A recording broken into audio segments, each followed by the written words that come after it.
Hey there, hi there, it's your Tin Toy, Gene Tintoy of the Little Tintoy Company, and I bid you a warm welcome to my stream.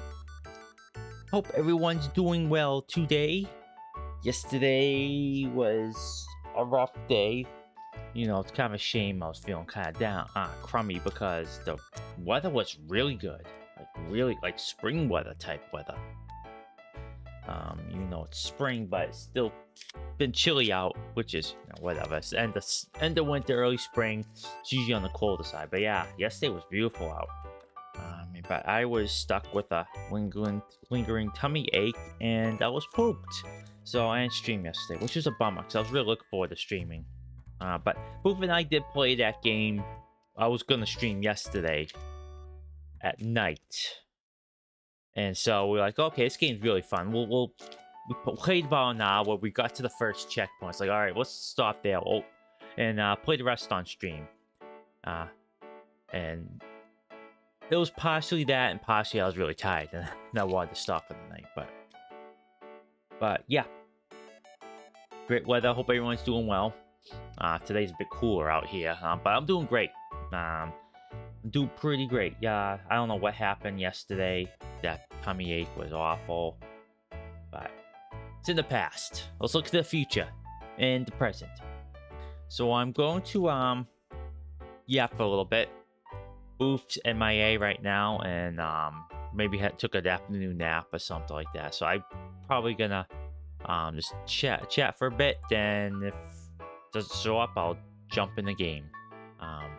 As you can see from the title, we plan on playing Ball Samurai. It may still happen, who knows? But either way, it's fine. And if it doesn't, I'll jump into another game. What game? I don't know.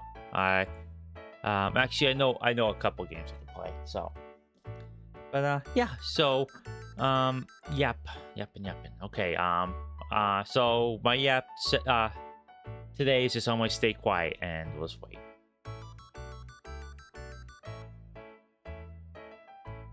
No, okay, I'm just kidding. So, I was looking at the news, the gaming news today. If you look at the news, world news is extremely depressing, as it has been for. Let me check my watch. You know, since every day I've been alive. You know, it's always been a war. But anyways, I did read that Shinji Mikami, you know, creative director of Resident Evil and Evil Within and all them, like really classic survival horror games, has founded a new studio called Unbound, and that's really exciting. I'm curious to see what kind of games that company makes. Apparently they're gonna work on like quote unquote AAA games for console and PCs, but they're gonna be kind. He said, I read the interview. Was it from him? It was from Collaborate. I forgot who it was. But they say it's gonna be a different kind of AAA type games, because they say it, like, they flat out said like it's not sustainable for them to do like Western AAA, which is a correct mindset to have, because AAA games in the US are just they have such bloated budgets. They're unsustainable.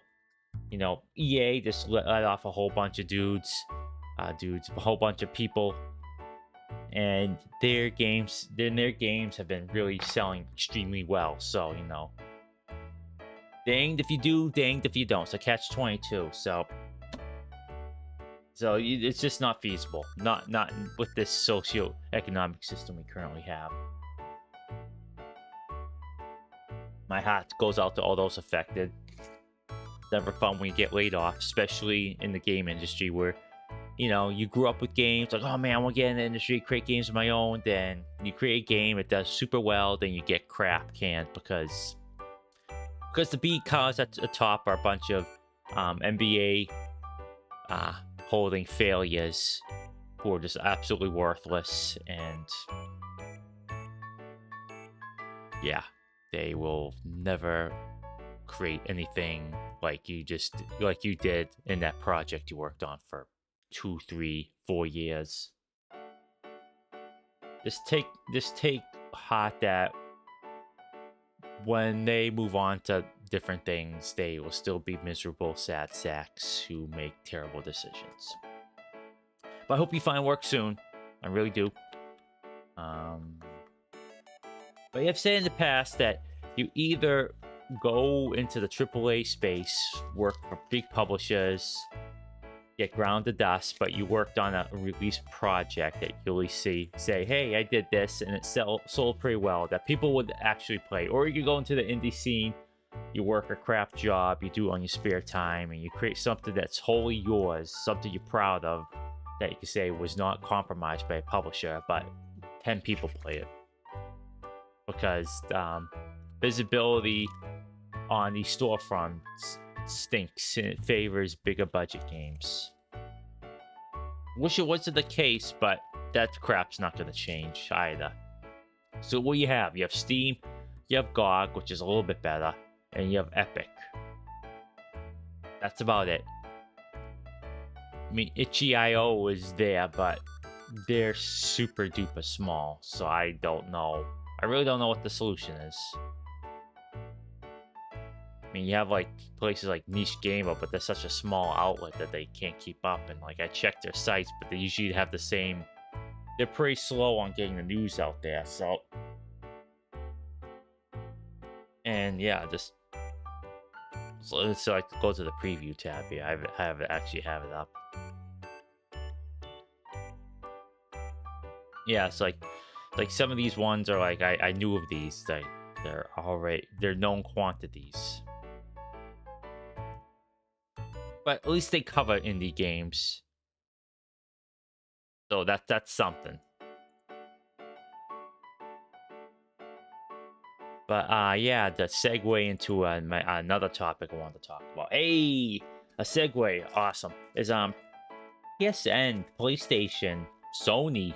They saw what Microsoft's doing like their craptastic handling of things and of their failures and all this horrible trash. They're like, that's really great, those horrible, terrible decisions. Hold my beer. I think we could do better than this. And so PSN's gonna start having dynamic. Well, they're gonna play around with it, but they're gonna have dynamic prices for games, and that's a bunch of phooey. It's one of the worst things that have emerged from this late capitalist hexscape that we're living in. Now, I wrote down the cliff notes here, but let's actually look at the thing. Let's see. Where are you? This was from a few days ago, so it gets less. Nope, that's the PC ports. Yeah, we talked about that, but they're not going to release PC ports alongside their console releases because they've just really haven't sold.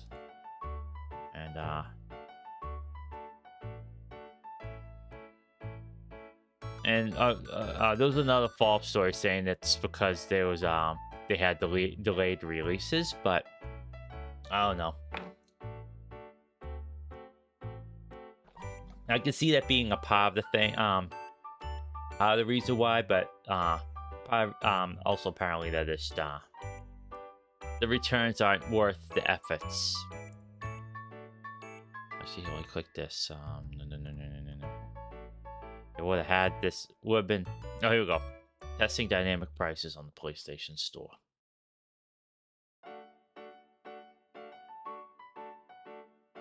According to PlayStation Tracker, prices, which detect the price changes more than 100 games, users being offered personalized discounts up to 17%. That is bananas. Flexible prices for products based on demand or customers' unique purchases. Okay, like at least with the customers' unique purchase history part, like I could see that, like, oh, you like action adventure games? Here, I want you to get this one for cheaper. But like based on demand, like what, on a storefront? Horseradish. It's a digital game. There's no scarcity. The only scarcity there is the bandwidth on failing infrastructure in the US, but that's not scarcity. That's just the means which you get the game being trash.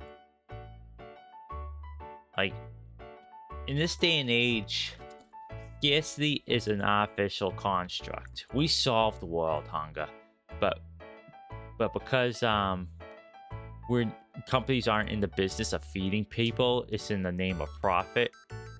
They introduce scarcity to keep prices, to maintain prices or to increase them. That's how it is. It's when you saw it in the U.S. Just to get a little political here, which I think is important. When the first time around, when China put a tariff on U.S. soybeans, they weren't selling. So what the soybean manufacturers did, instead of redirecting those soybeans to the soy just products, the soybeans towards the U.S. Market, instead of doing that, they decided, that would drive prices down, and we can't have that. So they just dumped them. There was like, I saw pictures. There was like a mountain of soybeans just rotting in the sun, and that could have went to feed people. So we solved hunger. Same thing happened with milk during COVID. No one was going out buying milk, so they just dumped it down the toilet because they didn't want milk prices to go down. So rarely do prices go down. But the point is, like, we solve scarcity, and it's just artificially maintained in the name of profit. So anytime you hit scarcity, it's most like it's chances are like a bunch of fooey. Like when it comes to like rare earth, probably I could believe it, but when it comes to food or digital video games or games in general, it's just trash. I mean, there could be things like scarcity, as in like it sells out. Like Resident Evil Requiem, physical copies selling out everywhere. You can't find a copy, which is pretty great. Like, I'm happy for that game and for the franchise, and for Capcom to a lesser extent. I'm sure the transactions in that game are trash, so I'm not gonna hand it to them too much. But the development team, there we go. I'll just say that. I'm happy for the development team. I bet they feel really great right now, and I congratulate them on selling that. And as I said before, I probably won't be playing that game for a very long time. And when I do play it, and it's a question of when more than if, about 75 when, 25 if. It's gonna probably be on my PlayStation, so I won't be streaming that. I may stream Resident Evil 2 at some point, though. I'm still waiting for that sweet price where I could get super duper cheap. I know $10 is super duper cheap, but sometimes I see $10 and I think I'll wait for a sale. Like, once it goes below $10, like, oh yeah, I'll get that. That's just how it is with me. It's not logical, but, you know, nothing I do really is. Or any of us, really. But I probably will play that on stream. Too scared the heck fire out of me, and that's probably one of the few horror games where I think I will play it on stream and be a real coward when Mr. X shows up, like I was when I play it on my PlayStation. I spent so much time in save rooms just with my ear to like the speaker, waiting to see if I can hear him stomping around. But that's one I probably play on stream. I just gotta wait for the prices right on the PC, because it does thread the needle of being, you know, somewhat helpless, but also having enough resources that you can go hog sometimes. So it's not too bad with me, that one. And like it does have the good thing too, like people complain about it, but I think it's part of the gameplay loop. You do eventually have more ammo than you know what to do with towards the end, and that's a good thing. It's like leveling up. Like, oh wow, towards the end of the game, I get really powerful and I'm beating up enemies a bit easier. I mean, that's a feature, not a bug, friend. You get more powerful, you get more skillful with your shots, and you know when to fight, when to run away. So eventually, you have like a surplus of ammo. And you know, if you have a surplus of ammo, sometimes you get to a boss and all of a sudden that surplus turns into a deficit, really. I mean, like, oh, I don't have 50 handgun ammo handgun bullets anymore. Now I have 10. And that's what bosses do. They're straining on your resources in that game. But yeah, Tangents aside, I probably will play that on stream when the price is right. It won't be, you won't have my genuine reactions to things because I know how Mr. X, I know how Mr. X operates. Once you see behind the scenes, it kind of takes the horror out of it, but it's still stressful having a big monster stomp behind you really, really, really loudly. But no, he's the type of pursuer I can handle because it's not insta-kill. I can't stand insta-kill like things. And you can fight back. It's a waste of resources, but you can stun him. If you have a flashbang, you can stun him for sure. So it does work out all right. You know, you have means to defend yourself. In a way that it's not overpowered, but it gives you enough wiggle room. Like, okay, he's down. He's gonna be down for like a minute. I think it's like a minute or two. It gives you a far head start. You can get things done. But if you dilly-dally, he's gonna get up and kind of beat you up. So you gotta be careful. You know, I think the effects of like the flashbang lasts a little bit. And if you try to run past him when he's initially going down, he like swings wildly. It doesn't do a lot of damage, but it still can hit you, so you do have to be careful too. I found that out the hard way. There's a section where you can go one way, but there are a lot of zombies, and there's another way you can go, but Mr. X spawns in, and you don't have much room to wiggle by, so you throw a flashbang. If you try to run by immediately, he hits you. And like I said, it's not a lot of damage, but it still can, you know, if you have low health, it could theoretically drop you. And if you have a lot of health, it'll probably drop you down to yellow, to caution health. So it's pretty good. It's pretty good. Catches you unawares.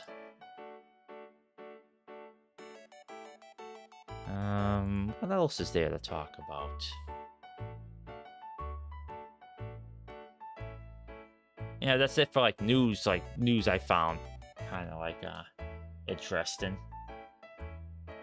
Kind of balanced it up between like having like one crappy news story and another one that's kind of a good news. Try to balance it out. That way, you know, talking about stuff isn't, you know, wholly depressing. But off stream, ooh, my voice cracked there. Let me take a sip of water. Thank you for letting me take a sip of water. Off stream, I've been playing a lot of retro games on my PS2. PS2 is probably one of my second favorite console. I think I talked about this before, but my absolute favorite console is the PS1. Like that game really that console really showed me growing up what video games can be. Like Metal Gear Solid is my favorite game. Like the first one, you know, who would have thunk the way I talk about it. But that game really knocked me on my butt. It wasn't the first game I heard like really good voice acting in. But Metal Gear Solid, in my opinion, has the best voice acting that's of that era, and still by modern standards, really like it's still up there. You know, the other one of that era is like Legacy of Kain, Soul Reaver, or Soul Reaver as we call it. But I just wanted to say the whole title just in case you didn't know what I meant. But yeah, my PlayStation 1 really showed me. It had such a breadth of titles. I mean, there was so many games, so eventually, like, gems would pop up in that sea. And, like, there's a lot of junk, but there was a lot of, like, titles that wasn't, like, stone cold classics, but they were really good. But yeah, that console just had, it was like a wild west of different ideas and genres and, you know, things that could have been franchises but weren't, and would be pretty great if they came back. But PS2 is close second. Like, that's another one that really, like, for Sony, it was like a 1-2 punch of, like, really stone cold classic consoles. But PS2 had a lot of great stuff too. But I've been playing that. I've been playing Dark Alliance 2, Baldur's Gate Dark Alliance 2, and I love that game so much. I mean, it's very flawed. Like the balance is not great. The level design is extremely boring. The music might as well not exist. And you know, Baldur's Gate games, the first two at least, had really good music, but it was sparse, which is the way to do it in my opinion. But let the ambience come through. Dark Alliance 2 has very mediocre music. The only like good music in the game was like the title sound, music, but it didn't really come off as like Baldur's Gate music in my opinion. But the music in the game is just so, ugh. It's just so forgettable and junk, and the ambiance is barely there. So it's just like you're running around and what might as well be silence. But it's still really fun to play. Like I still don't know what it is that tickles the lizard part in my tin brain. It's just like it's such a fun game. It's like a top-down game, almost like Diablo. As you know, I don't like comparing like one game with another, but it's like top-down. You have abilities that you can use. You mash X a lot. You beat up bad guys. You get XP, you level up. You get loot. But the loot is like pretty neat. But it also feeds into the like unbalanced part where you get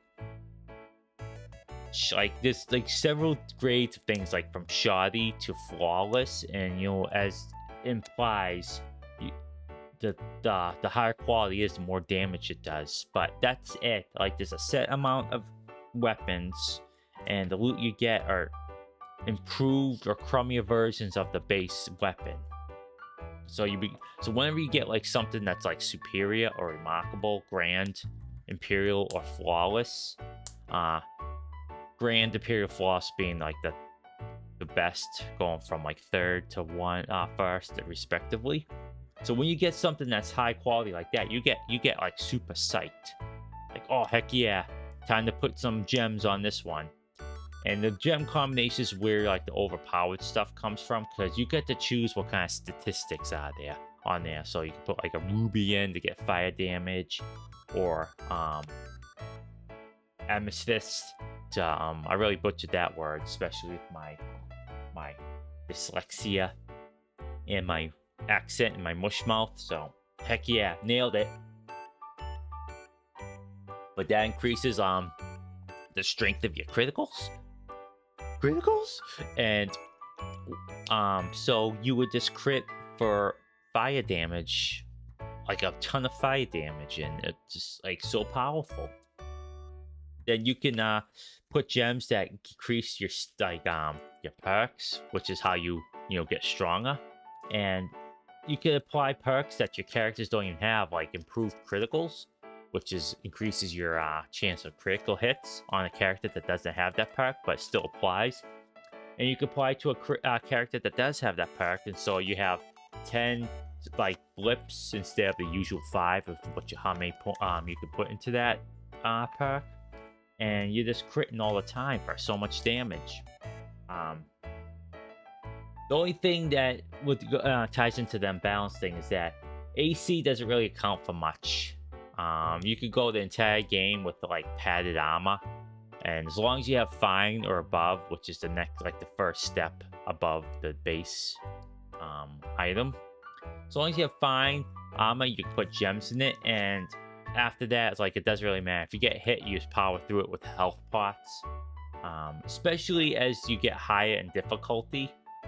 Extreme, it really doesn't matter, because AC doesn't really give you I think it gives you a little bit of damage reduction, but AC and D&D only just determines if you get hit or not. It doesn't offer any kind of like damage reduction. So in extreme difficulty, the highest difficulty, enemies have like a ridiculously high to hit score, so it just makes AC like kind of worthless. So what people just run around will do is just like run around and like find padded armor, because it weighs the least.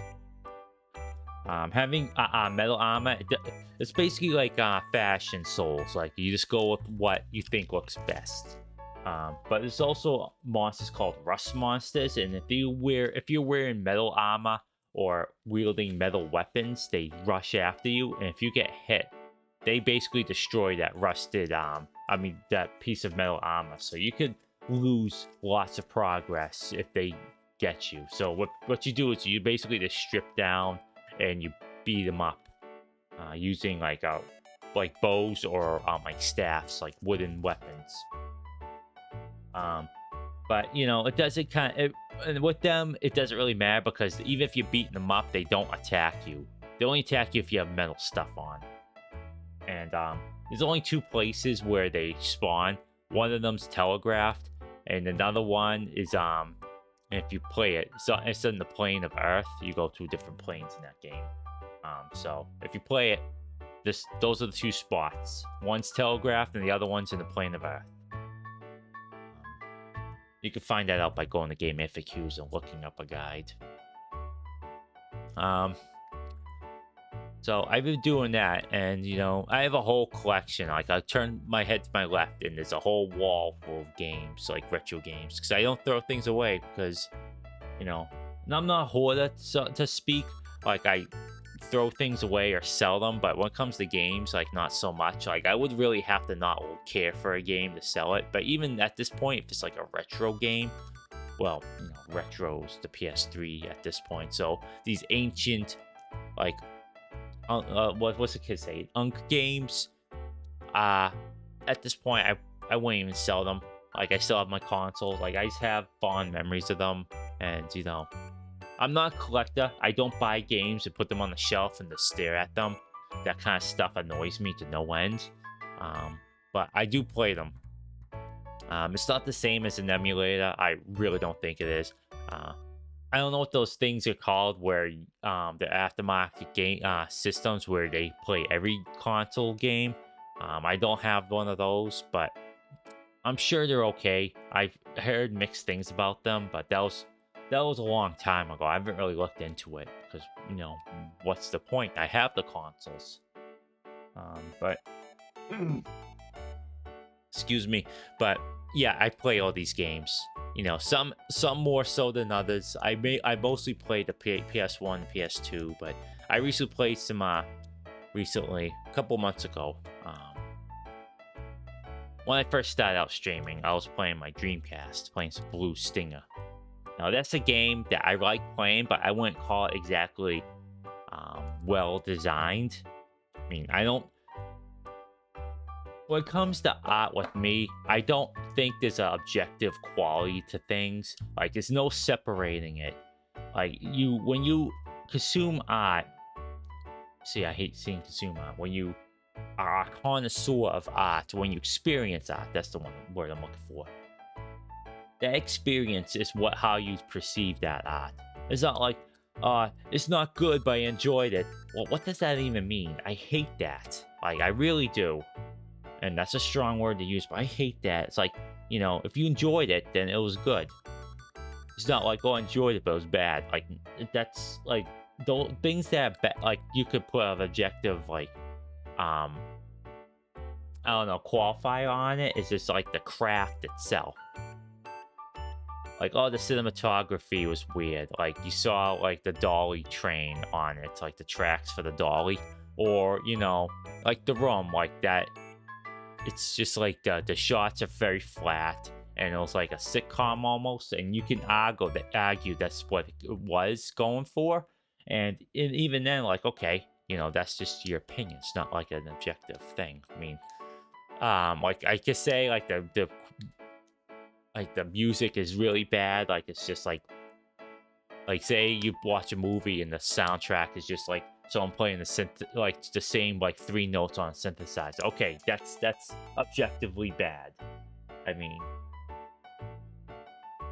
and not like it's like, it's like the communicate the tedium of everyday life, and that's great and all, but if it's the same music, like, it adds to the experience, yes, but you have to have it, like, you have to break up that tedium. Like, everyday life can be tedious, but that tedium could manifest itself in different ways, and you can have different types of tedious songs in it. But the point I'm getting at, there's no objective quality that's separate from your experiences. People try to do that all the time just so they can get brownie points for being quote unquote even-handed.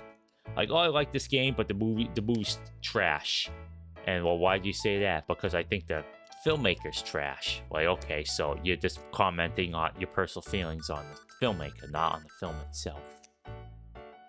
I just shrugged there, so you know, it just doesn't work that way, folks.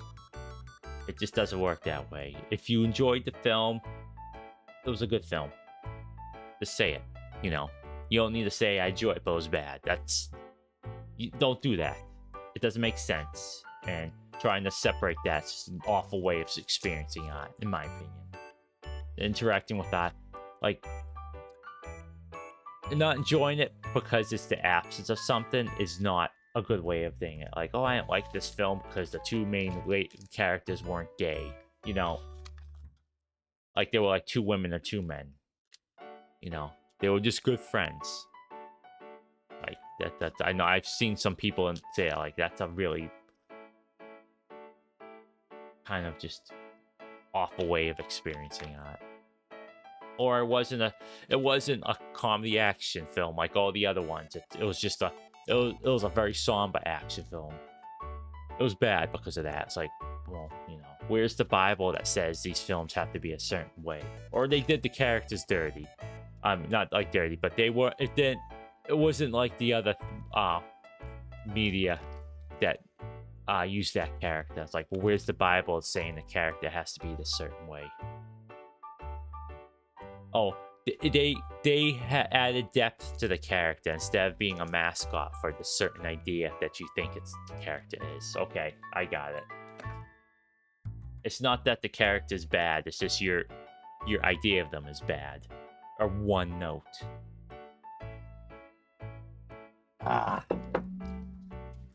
But yeah, so try to experience art that way.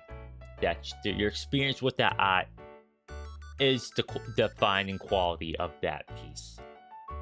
Not that there's a way you felt about it, then the objective quality of it. That's no go, no bueno. Don't do it.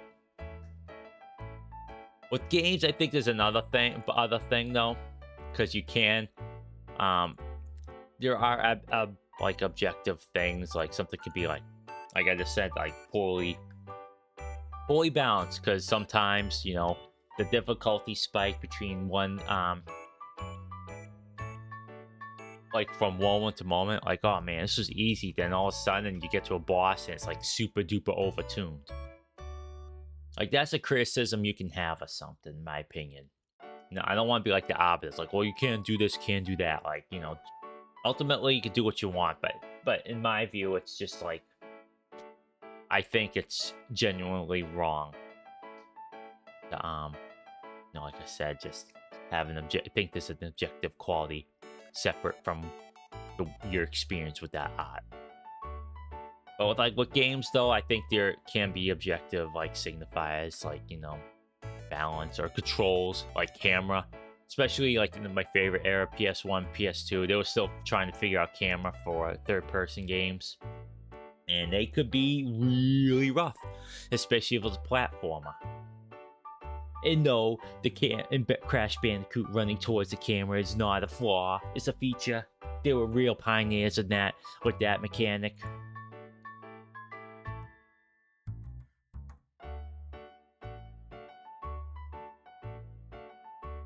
So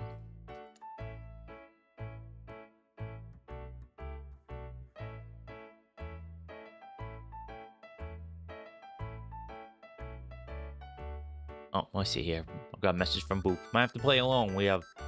Okay. For this reason.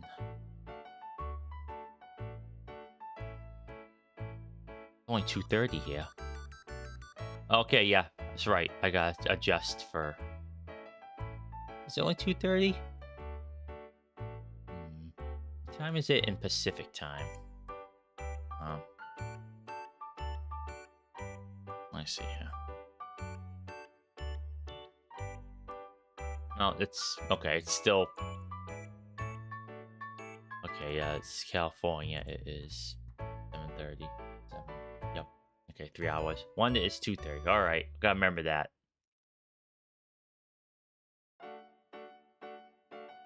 All right.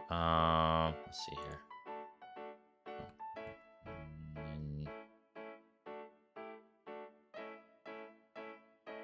all right. I have to remember that it's 4 hours.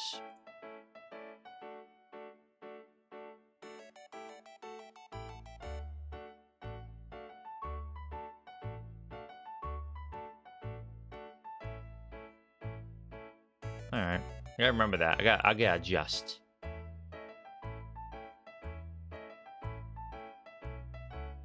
All right. Well, I guess I'll play a single player game for a bit, and if you're able to jump on Boof, we'll play some Fall of the Samurai. So just let me know. Maybe we could get like an hour in, because we got through. The reason why I decided I want to play this on stream, because I was having, I think it'll be fun. The reason why I didn't want to play it the first time around, because the game is really tough early on. I mean, like a ton more so than Shogun 2, and that was kind of getting really frustrated with my start. But that hurdle has been cleared, and it's still gonna be slower than Shogun 2, but I think it'll be interesting. At least we'll play a couple times, and then we can decide if it's, if it's entertaining enough to continue on. Because I know some stuff. I know Shogun 2 could have been. Well, I think it was kind of slow, but I think due to the nature of Fall, the battles are a bit more intense. You get more highs than lows, because the AI is a bit more relentless. Because it's not like all hunky-dory. You can't have like, oh, we're all friends in this, we're all trade partners and we have non-aggression pacts with everyone. In this game, there are 2 factions right at the beginning, and the opposite faction will not like you. They'll be hostile, and maybe they won't declare war on you, but they will eventually. And depending on where you start, you will be surrounded. Boof and I won't be, but we're still gonna get warred upon. So that might make things a bit more interesting. You can't expand too quickly though.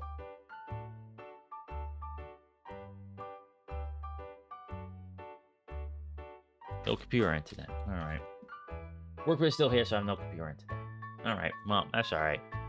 So I will change my thing. I will actually go into Shogun 2. Make a new folder. Follow the Samurai. Follow the Samurai. By the way, I cannot find for the life of me a good thumbnail for Fall of the Samurai, so I'm just gonna make one. It's gonna look like trash. Then if I find one, like at some point, I will add it to the previous ones, the previous VODs. So, yeah. I want to see what's a game I could pick up and play like quickly. I'm gonna put my plug my controller in.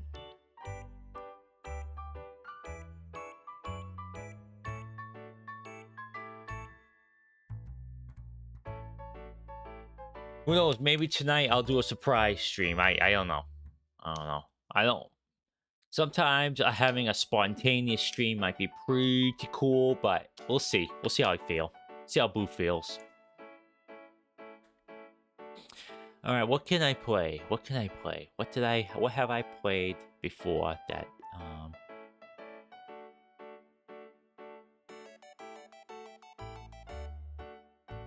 Oh yeah, let's play some Beyond Sunset. It's been a little bit. It's been a bit. Actually, you know what? No, I'm gonna play some Absolum. I want to see what this game's like single player. So I'm curious what the encounters are like. If multiplayer adds like a ton more characters and whatnot. So only this maybe lose track of myself right now. Let's go. How many videos do I have of this? I usually check before I stream something how many like what number I'm on, but if I don't do that, I completely and utterly forget. All right, number 4. Let me make the thumbnail now, so that way I can just yap and continue on. Excuse me.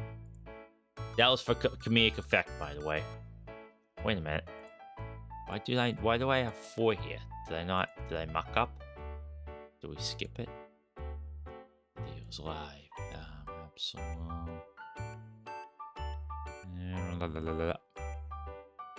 Live and videos.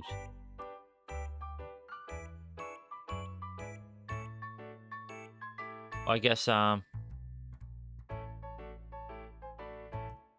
did add one. Okay. Well, all right. Well, lucky me. The thumbnail's already been made. All right. So change this.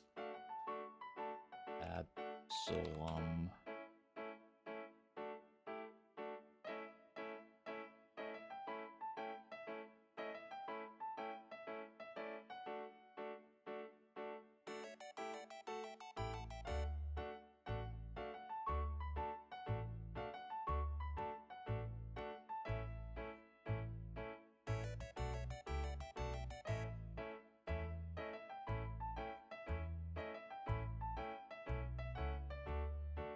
There you go. Boof's leaving me high and dry here. You know, making up this excuse. No computer, no internet.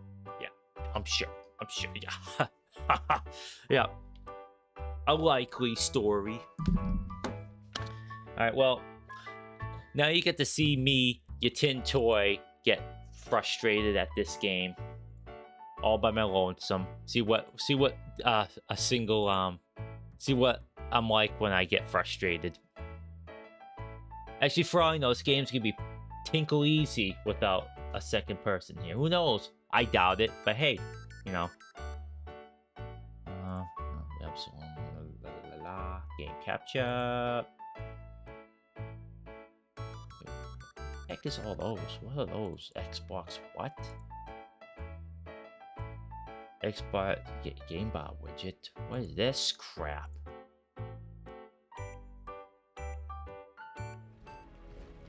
Switch over.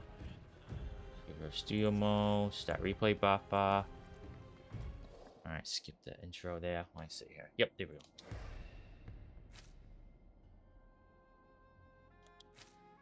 I'm going to be a higher level than Boof. Which probably means I only have 10% more health.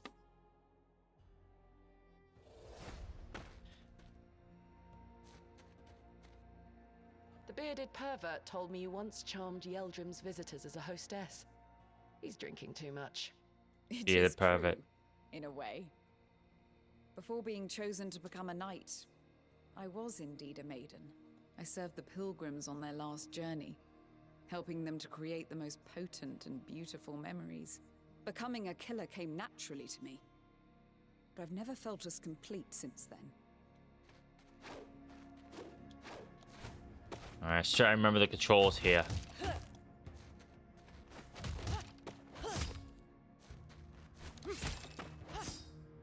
Draconic ascent.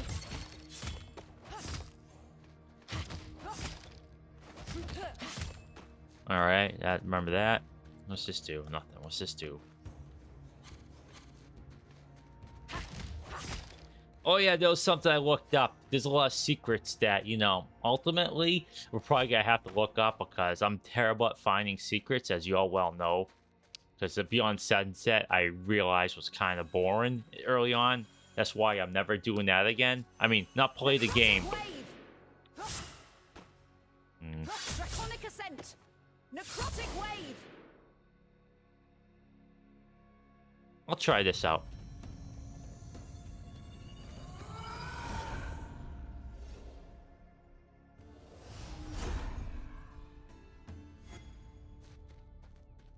My blade is restless. There are worthy foes at hand. Alright, let's see here. Extra jump, spawn, Smalton.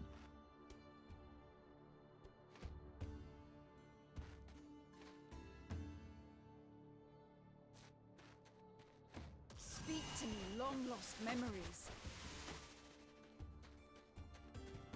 Alright. I think this is where it was. Otherwise, I don't know. That's right. If you see those thingies, there's treasures, there's secrets to be had. And we all know very well it's in here.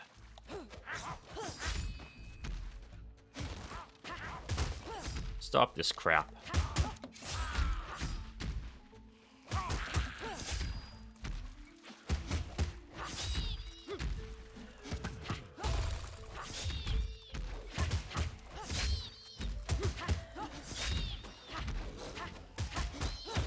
Unsurprisingly, Boof, it's a lot a lot easier to keep track of things.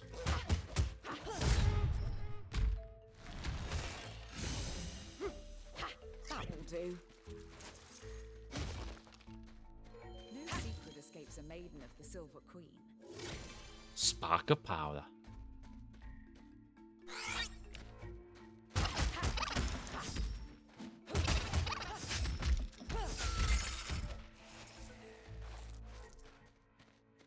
Money! I get to keep all the cash money for myself, too. Excellent.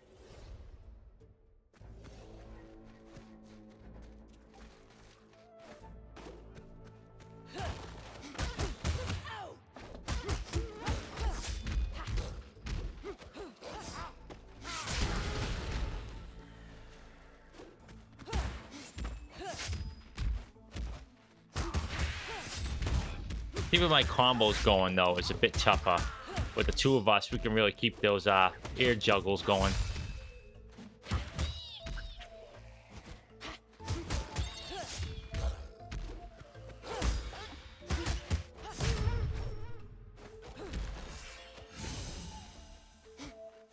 Alright, we'll see here.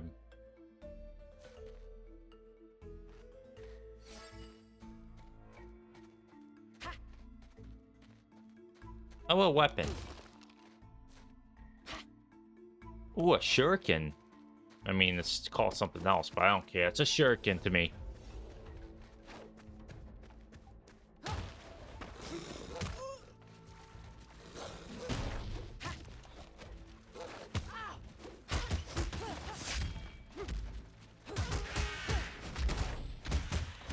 Trying to get my parrying time down, too.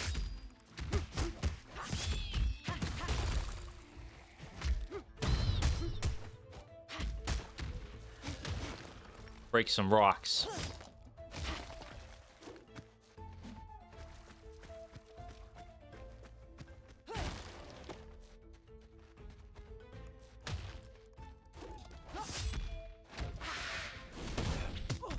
Okay, so the pairing window is pretty alright. I don't know if they changed that or what, but...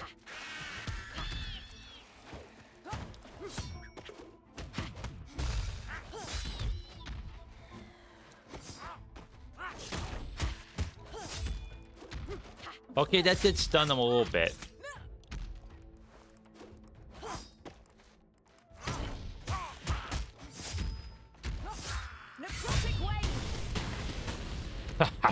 Yeah.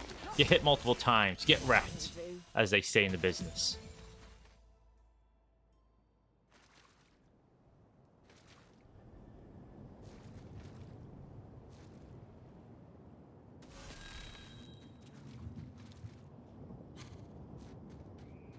Wasn't there like a skeletal dragon around here somewhere, Boof?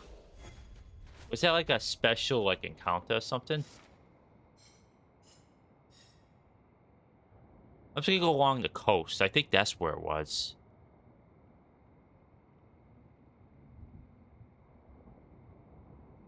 Let's keep going north. See what's up.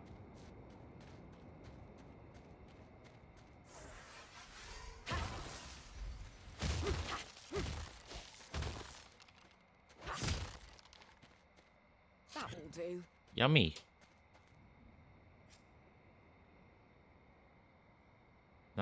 Wasn't I thought there was a way to like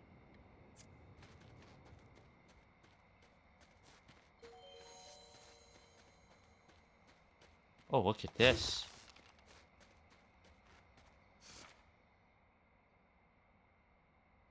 See, I still missed the hidden entrance. I gotta remember that, Boof. Oh, I didn't mean to throw my shuriken. This is horrible. This is horrible. Alright, making some errors.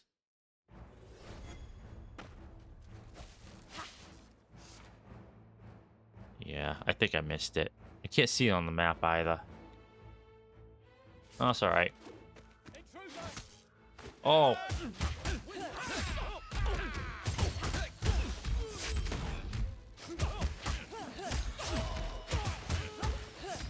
That blue one, Boof, is if you hit that, if you do that before you get hit, you get like a parry type of thing.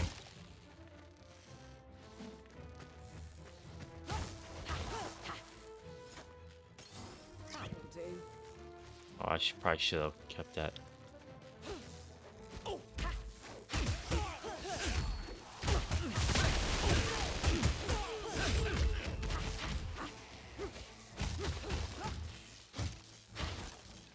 Stinking arrows. How dare that hurt?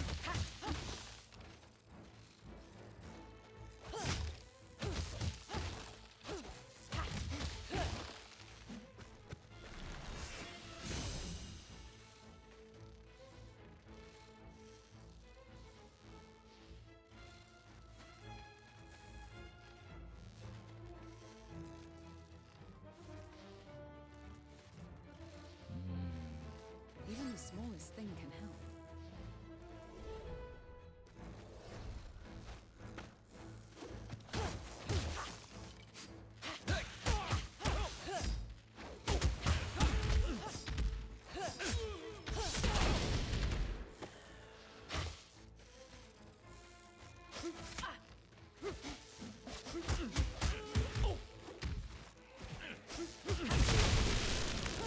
For some reason, I keep trying to hit up and throw so I can launch a dude towards the background, but that's not in this game. I can feel the power surging. Sorry, chickens. I don't know why I did that.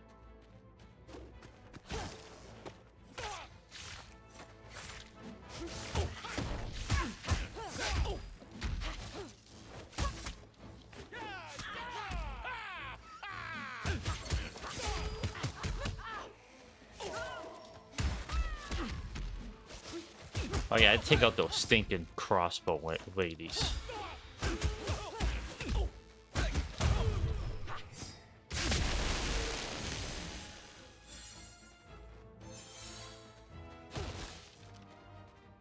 Give me some barrel chicken, would you please? Alright, let's see how this... Oh, no, that's not a boss. Not yet.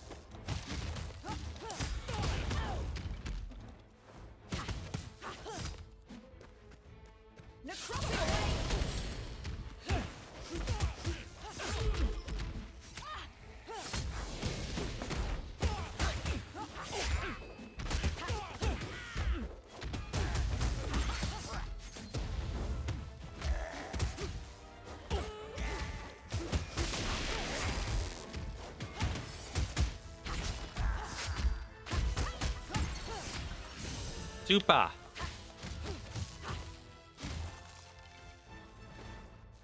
Let's see. Chain tornadoes. Chain lightning spawns tornadoes on hit. The spark of rebellion. Oh yeah, coming here probably a bad idea, except annoying. That annoying ladies get spawned in here. It's hyper armor. Yep, there she is.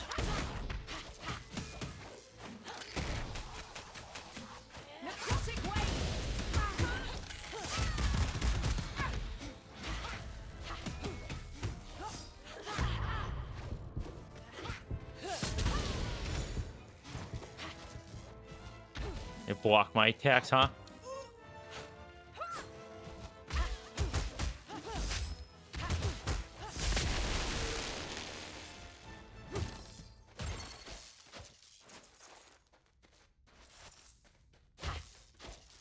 Can I punch this? Nope. Yeah, coming here is always a mistake. Oh, big whoop! I get temporary currency that I'm going to lose upon getting cacked, so. Should have known better, Boof. Should have known better. We fight again. I must. If you say so. Necrotic wave!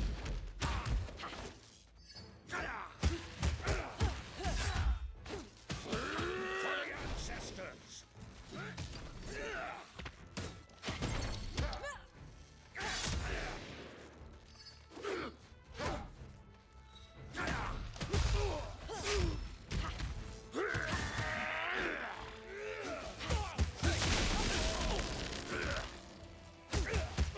Oh, he lost his shield. I don't think that ever happened before.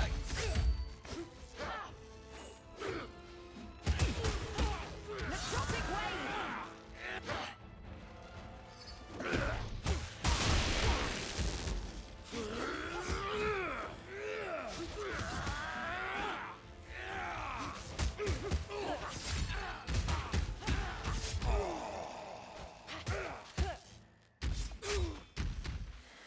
Where did you hide your mortality?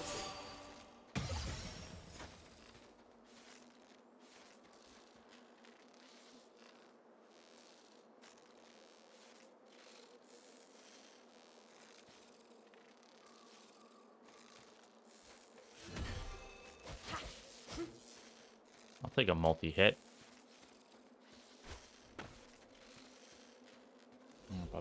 I'm teetering on the precipice of annihilation here.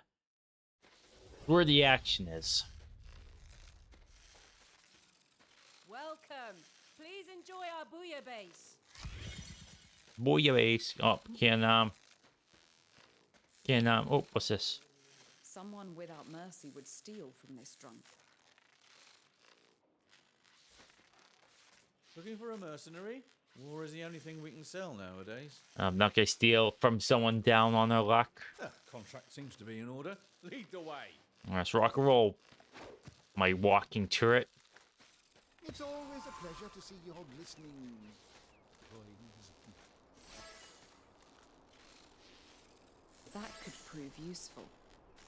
Wing boots. Dash is unlimited. Oh, whatever that is, I don't know. I am broke as a joke.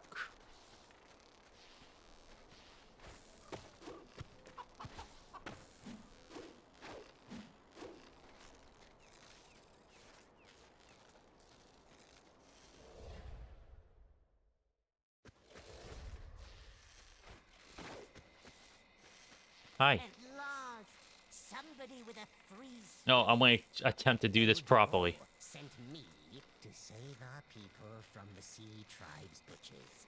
Together, we can find the heart of the mist. Great. All right, let's see what the heart of the mist is like, Boof. Because we went the complete opposite way.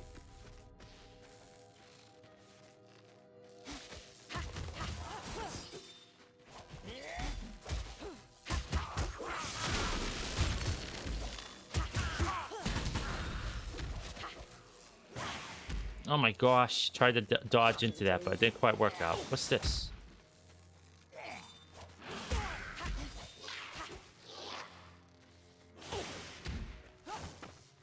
Oh, these ghosts are annoying, man.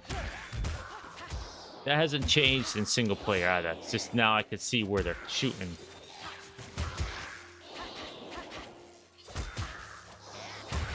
Honestly, Boof, this is the amount of enemies that should be in multiplayer games, or at least slightly more. You know, in multiplayer, it's just so many. Twice to get to the heart. Okay, 1, 2. Okay, because they're like triple the amount of enemies, and it's just very hard to keep track of. Very frustrating. This game is really fun. It's just, you know, really hard to keep track of things when there's multiple people.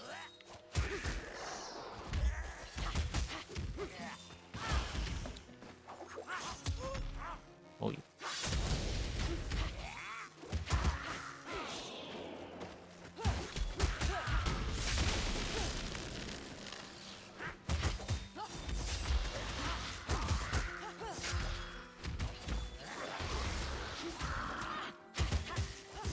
Oh, that was an unforced error on my part. I was trying to do a grab.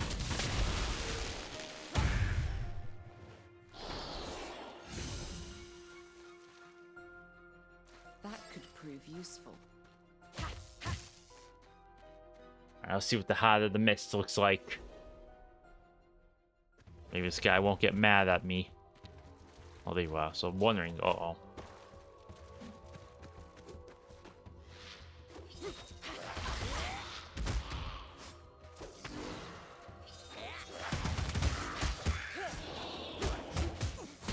I have no idea what that did, but it didn't do anything.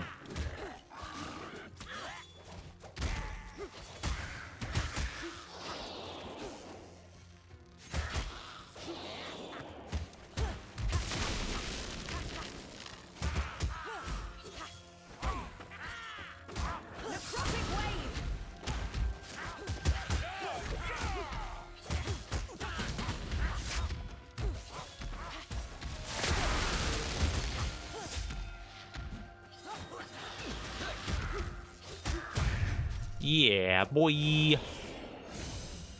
It's not a bad amount. Some say this was the first ritual.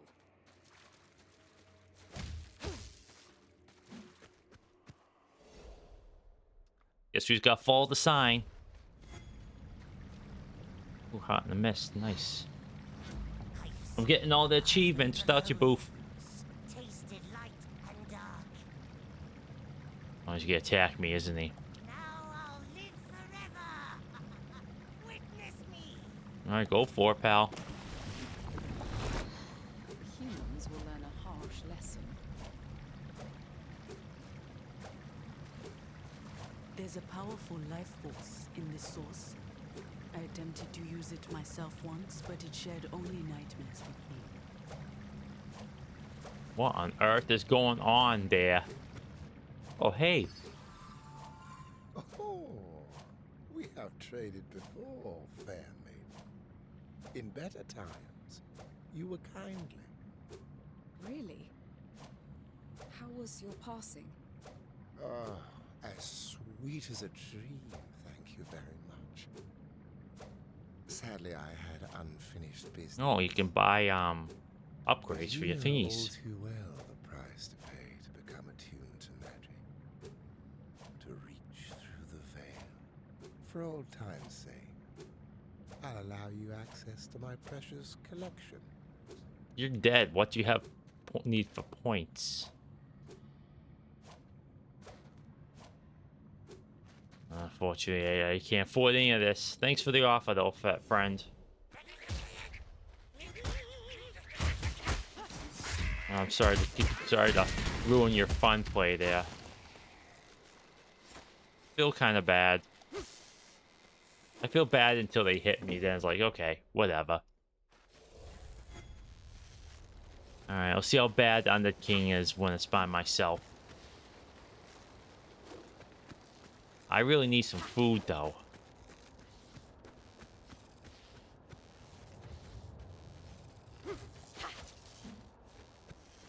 Is there gonna be anything good in this chair? Hey, a carrot. Oh, something's better than nothing.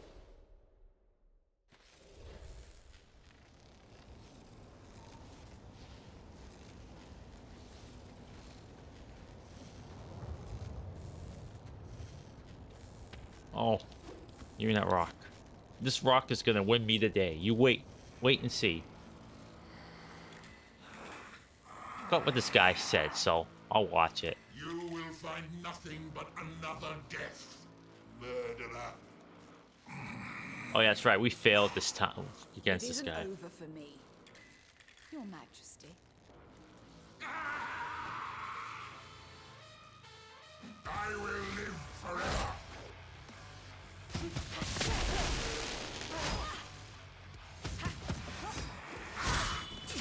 Nope.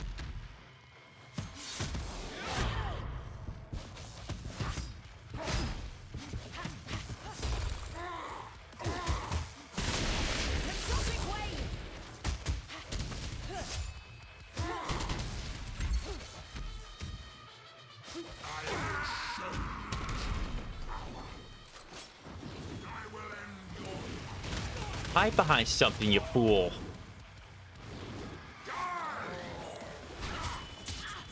Okay, that one. I am taking less. Oh crap! I'm taking less damage though. Oh, I wasn't paying attention to that.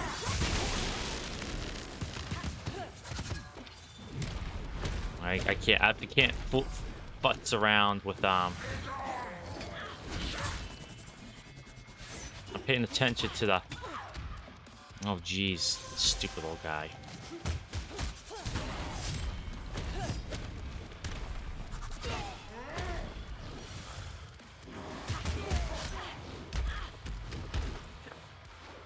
Yeah, this is some fantastic play.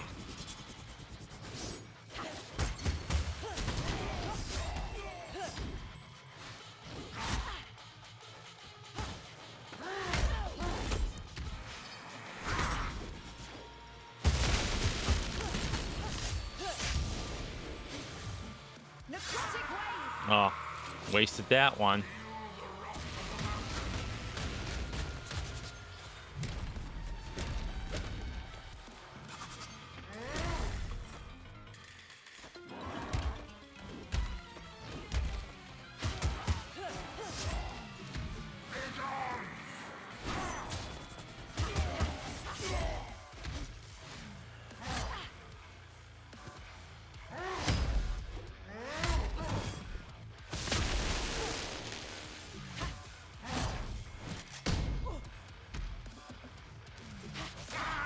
I just love how he just pulls all these stinky combos off his butt.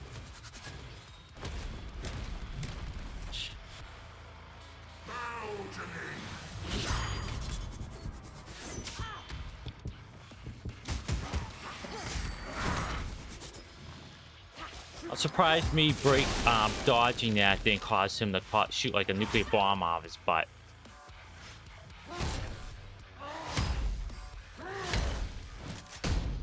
Oh, see that right there.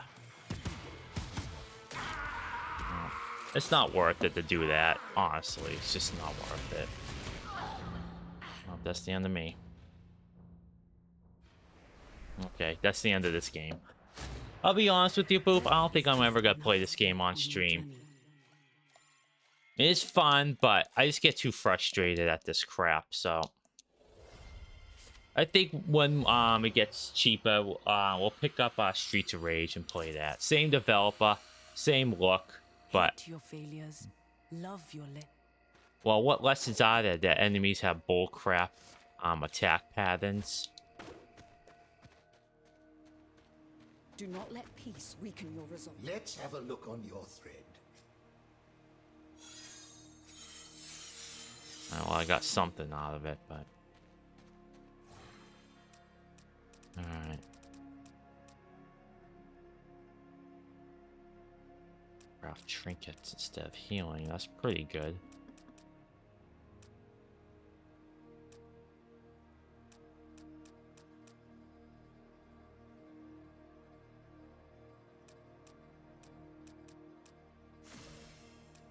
Oh, what do we got here? Additional mana, additional damage, damage on mounts.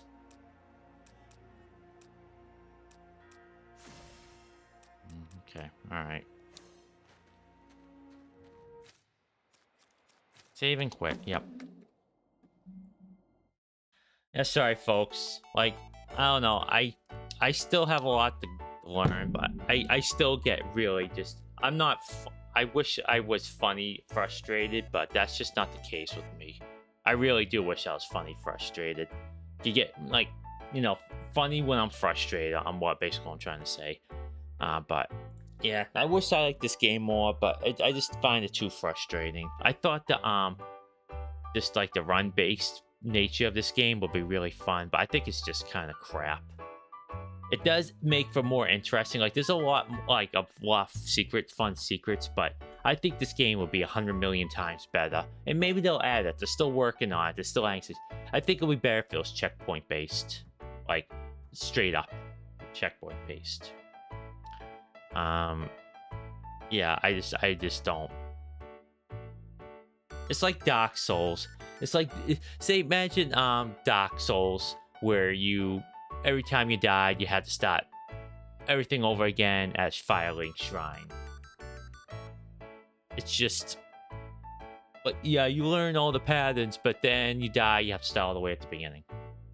This game is shorter than that, thankfully, but I just don't think we're gonna make it to the end, because we don't play it all that often, and a lot of these combo attacks just stink. And because it's run based, you really don't have the time or patience. Like, I could play, if I could play this all day, I could probably beat that king without much issue. Maybe. But you have to run through all that crap just to get back to him, and it's just, you just don't want to have to do that. So you play very conservatively, and you still get hit because it's a battle of attrition. The longer you play on the defensive, he's inevitably, you gonna muck up and he's gonna do damage to you. Or you try to learn his attack patterns, but oh, you deflected that, great, but he turns around and shoots you. Oh, you deflected this thing a couple times. Oh, he jumps backwards and blows up the arena or some shit. It's like, I'm being hyperbolic with that one, but it's just, you know, he pulls out these different combos that aren't there. If he did that combo without, you know,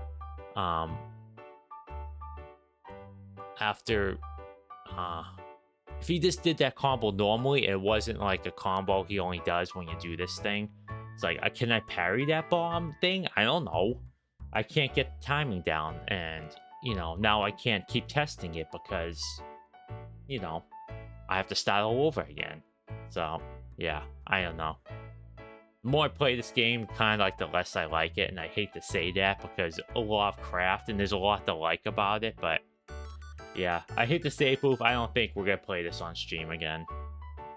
Maybe off stream, like it'd be a game for us, but I honestly, at this point, I'd rather just play something else with you.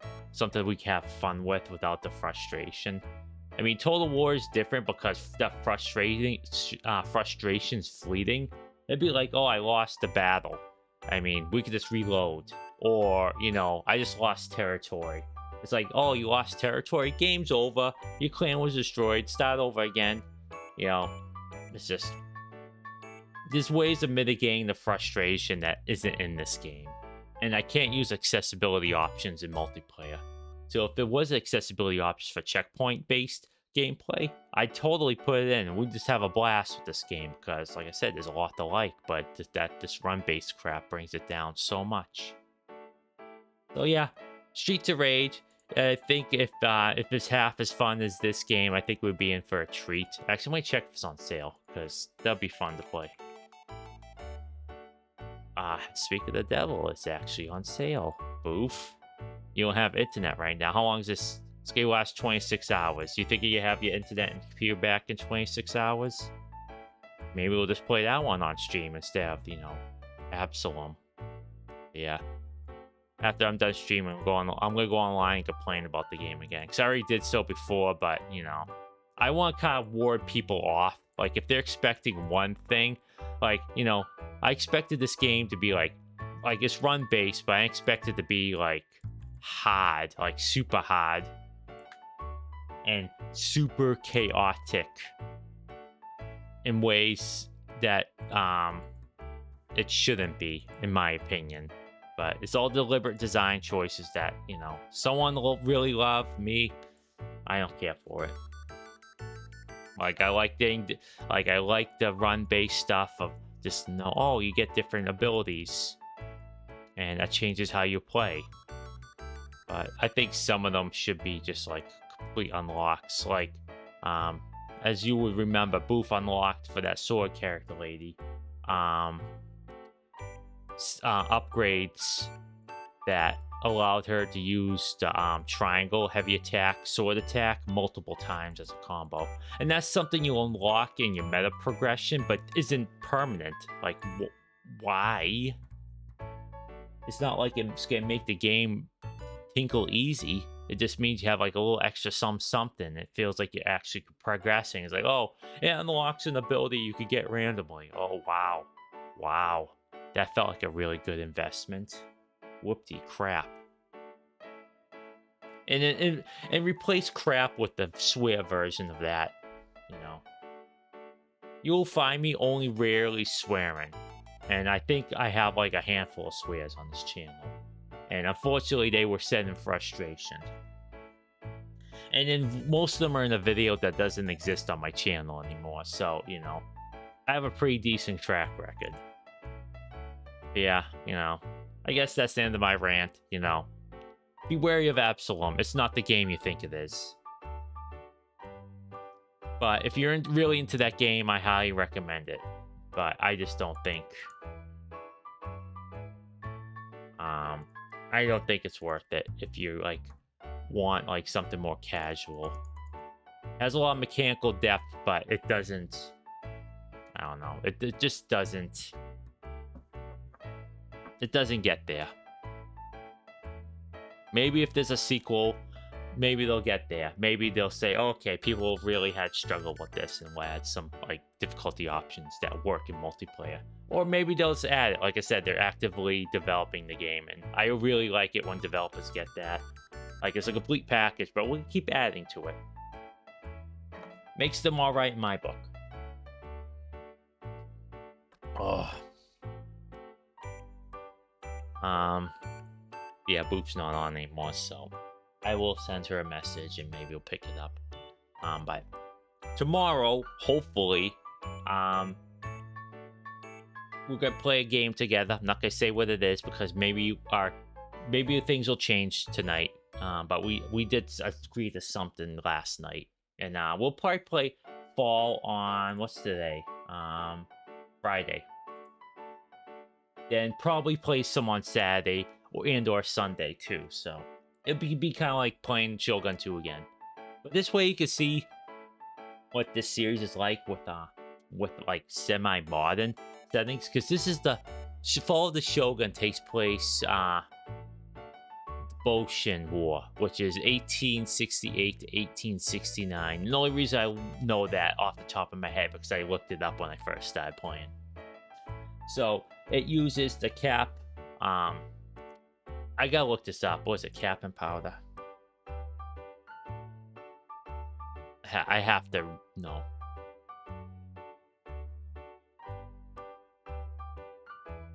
All right. Okay, cap.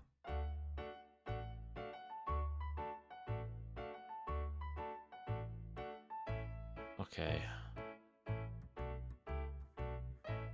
I know it's called caps. So it was I think. Oh, let's try cap lock. So instead of flint or matches, it uses caps. Percussion cap. Yep, they're called percussion caps. So when you hit them, also I have the wiki up, so I might as well say 1820s, early 1820s, single-use percussion ignition device for muzzle loader and firearm locks, enable them to fire reliably in any weather condition. Percussion cap struck by the hammer to set off a gunpowder charge. Okay, yep. It uses those weapons. So it's the latest those games has ever been in historical settings, without reaching like World War II, World War I, or you know whatever wars there were after the American Civil War and the Boshin War. The Boshin, not Boshin, Boshin. The Boshin War takes place after American Civil War, which is in the 1850s, I believe. I really know my history. 1861 to 1865, so I was off by a decade. I'm sorry, but I really didn't pay attention in history class. It was mostly like, history class to me was the most boring thing. Not because our history isn't interesting, but because we learned the wrong type of history, in my opinion. It was mostly these great men created this country, they fought our wars, you know. It didn't go into like who benefited from the American Revolution, what this country was built upon, and all that sort of crap. So I really didn't pay attention. Like, I do remember some things we did learn. Like, we learned about these worthless treaties that had no bearing on anything. Like, there was a treaty called the XYZ Treaty. I remember this because I got it wrong. XYZ, because of how the XYZ affair. There we go. Political democratic atmosphere between 1797 and 1790. Who gives a flying funk about what happened? Like, unless you're like a history professor, okay, but you gotta teach this to the average kid. They're gonna learn this crap, then forget it immediately. They're gonna learn it for the inevitable test, then forget about me. Early next year, confrontation between the Republic of France, it's quasi-war, named derives from substitution, gives a shiz. Yeah, like, who cares? Who cares? If you're into that sort of thing, great. I'm not poo-pooing your interest. I'm just saying, like, and from a layman toys perspective, I don't care. It has no bearing on modern day or how the country was like molded. If you want a history book that really knocks you on your butt, to paraphrase from Good Will Hunting dialogue, it's The People's History of the United States. And funny enough, that's what got me into, like, what does he mean by people's history? Like, what's the hub about this book? And I understood the hubbub. It is really good. Like, you want to learn American history from the perspectives of the brutalized and the downtrodden, and who were really affected by these decisions these quote unquote great men made. And like, that's the book. Like, oh, you want to learn what the meeting Columbus was like from the indigenous point of view? There you go. You're not gonna like. They're finally getting around to the fact that Christopher Columbus was a monster, and the fact that we still celebrate Columbus Day is just mind-boggling to me, especially after learning of what he did. Even for the time, his peers like, whoa man, cut back the brutality and genocide. Like, we do it, but not to that extent. So it's just, boy oh boy, that book knocked me on my butt. And it's kind of informed my modern, like, historical and political education, my modern, like, the path I took. So I'm not going to influence anyone, but I think it would open a lot of your eyes, and I highly recommend that book. I miss Howard Zinn. He was taken before his time. I mean, he was a kind of an old fella, but some war criminals lived until their hundreds, so why not him? Because he would still be writing to the day he died, and he would have a lot to say about modern politics right now. His insights were really good. And another good resource, like, even if you don't agree with his writing, his bibliography, like, he cited every source. So you just go to the back and read all the source books. Like, oh, that book sounds interesting. I'll read that one and see if he was misrepresenting it or not. And so it just had a breadth of, like, information that you would benefit, even if you don't want to read the book. Just, like, you could probably find his, like, sources online too. So just check them out. You don't lose anything by checking out this book. And, like, the library exists, paperback swap exists. So if you want to pay for it or full price for it, there's means of getting it for cheap and or free. So it's, highly recommend that book. If I could read aloud and in, like, an interesting manner and not flub the names, I would, especially early on where there's a lot of indigenous tribe names that I would absolutely 100% butcher, and they deserve better than that. I would read that book on stream. Like, I would just, like, read, like, a couple pages at a time, like, in the early beginning of stream, and I think it would be kind of fun. But I don't have the voice for it. If I had an announcer voice, oh heck yeah, for sure. But yeah, maybe later on in my streaming career, maybe later on. I should really take schools take speech schools. I refuse to eliminate my accent. I think anyone who has an accent should not be ashamed of it. Especially if southern accents where it's associated with, like, people who are slow. Don't ever feel that. If you're from the south, you feel like, and you're from that, don't ever feel ashamed of your accent. It's nothing to be ashamed of, and it's a shame that we popularized that. Oh, the Hun Country yokel, he's the dope. He's the ignorant one. Bull crap. Don't let popular media influence your your attitude towards who you are. It's part of who you are. Embrace it. Love yourself, as I've always said. So yeah, I'm gonna probably just yap a bit more. I think I'm done playing games today. I got a run in. It was okay fun until I got to the bosses. Then I'm like, okay, I'm not having fun anymore. If I could skip the bosses, press the button, skip the boss, I would. Not for the bosses we haven't beaten, but for the bosses we did beat. It's like, okay, you know what? I don't want to deal with this boss right now. We're gonna beat him. We're gonna get some upgrades that probably won't be any good, and we'll just continue on our way. I had the replay buffer going, but lately there hasn't been many clippable things. I was gonna make a thing where hey, stop replay buffer. I was gonna make a short of me being like your typical like quote unquote influencer that you see on TikTok or YouTube Shorts, where I'm overreacting to anything and yelling and all that kind of crap. I found a Simpsons gif I was gonna use. And I will make one, but that section I did it, I didn't have a clarity that they usually have, so I might deliberately try to do it without like joking about it at some point in the future, so that way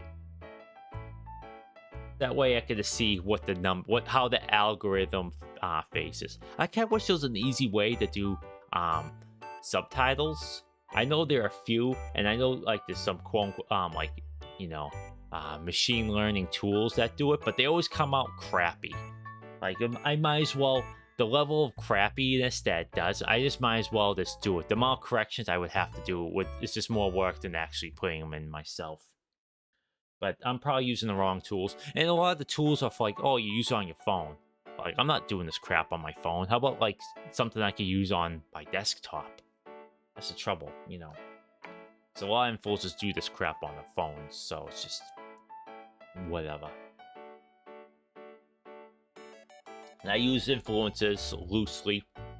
That's kind of their unofficial title now, and I don't want to reinvent the title, then have to explain it each time, so. But I will push back against content. I'll call my stuff videos every single time, because you understand what they are.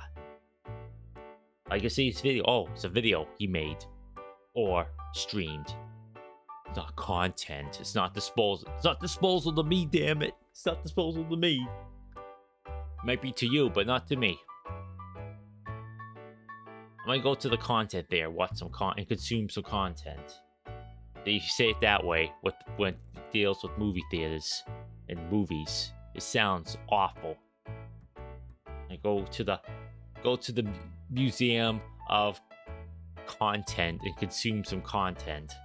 Not like the history of modern art or the Museum of History or anything like that. The Boston Museum. The Museum of Science. That's a fun one, Museum of Science.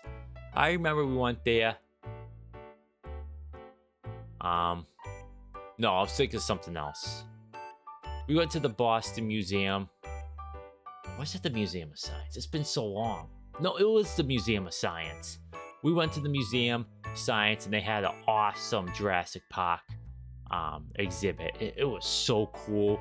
They had like a not life size, but it was like half size of what's in the movie T-Rex, and it had like the Jeeps and it had clips of the things. It was so cool. I wish they would have it again, but they wouldn't because that time has passed.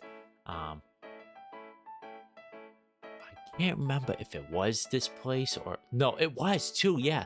And they had a Lord of the Rings exhibit, and they had walls and walls of concept art. They had a bin of Hobbit feet, which was kind of gross. I think those are the ones they used.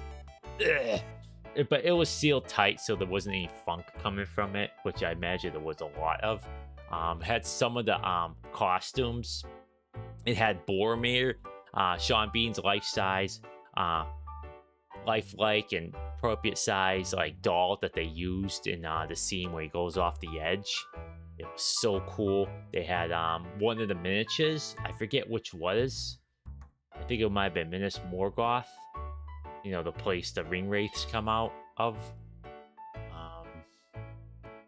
But it was so cool. Like, see, like especially the concept that it was just like you could look at it in the page, like in art books. But seeing it like actually in front of you, it's just like it's so cool. Like it's just something about seeing art in person than seeing it online.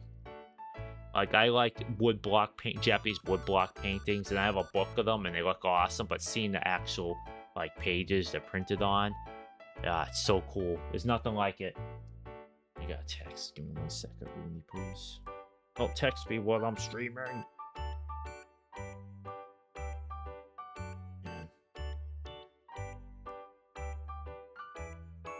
Oh yeah, Boof. I'll talk to Boof. I can't stream tomorrow. That's right. I have an appointment I completely forgot about. Wow. That game I said we're gonna stream is gonna have to be put off until the weekend, I think. No, play it Friday, because that way the weekend we can do fall. We could go along with fall. So on Friday, so there won't be any streams tomorrow. I will actually post that on social media after the stream is done.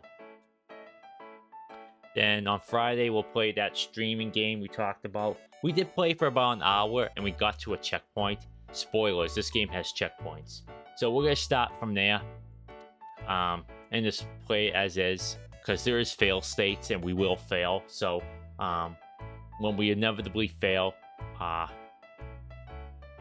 we'll just continue from a checkpoint. A system I wish Absolum had. But, yeah, so I will pick up Streets of Rage because it's only...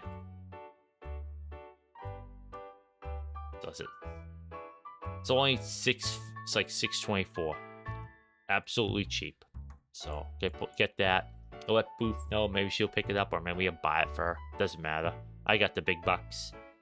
Not really, but I have enough. I can afford $12.50. So, what was I gonna say? But yeah, you know, had a good spread of topics to chat yap about. You know, and things I really like. I think I'll go back to playing some Dark Alliance too. I did dip a little bit. I was in a snowblind mood, so I did dip into Champions of Norath, and I think Champions of Norath is like half the game. Dark Alliance 2 is. I think they overtuned the difficulty too much. Like the game really wants you to chug health potions and like face tank damage, and they throw some bosses like I was talking about difficulty spikes. Like that's a game that has like starts off like really high. Plateaus, then spikes even higher when there's a mini boss. There's one in particular that spawns with like two like huge beasts, huge rotund beasts, and they have so much health and they stun lock you, which is always a fun feeling. Like, oh, these beasts are they're like 25 minutes in, and you're like level 3 at most, and you're fighting monsters that hit like trucks and stun lock you. Well, yeah, that's really good game design. But like the weapon, like the classes are boring. You get 100 million times more loot, and you're constantly going back to town to sell this loot that's mostly junk. I mean, it's mostly junk in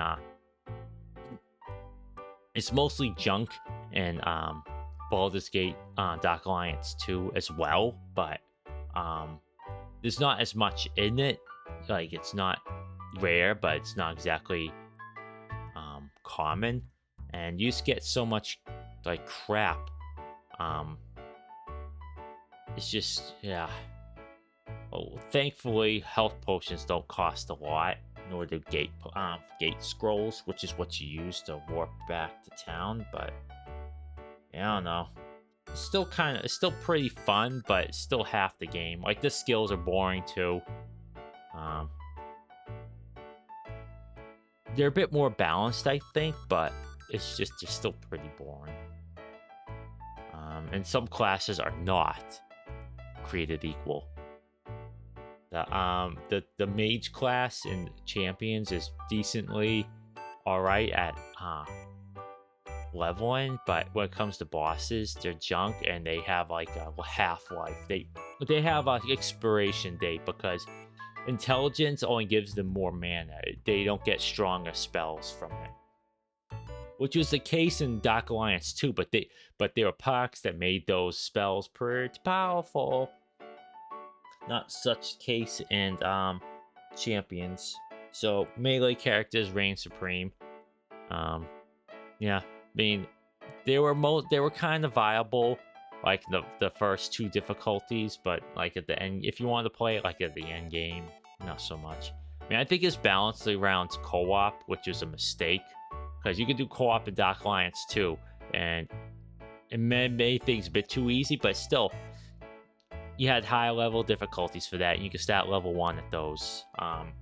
Champions has recommended, so it does, if they want you to start the easiest difficulty with a new character, and the next one with a high level character. And I think it was really balanced around that. With Dark Alliance 2, enemies had more health and hit harder, but it was completely viable. And it was a bit challenging, but it was a fun type of challenging. You had to play very conservatively, and Champions, you can't play conservatively because the basic goblin hit like a truck, and they had 3-hit combos that could stun you, but they were really hard to just like deal with, because the ones that could do it also had shields, so they would do that and hide behind the shields, and there's no reliable way of breaking their stance. They're breaking their block. So yeah, I just went back to Dark Alliance 2 because I enjoyed that one. And I like the setting more. Like I never played EverQuest. Their setting was okay, but I never really cared about it.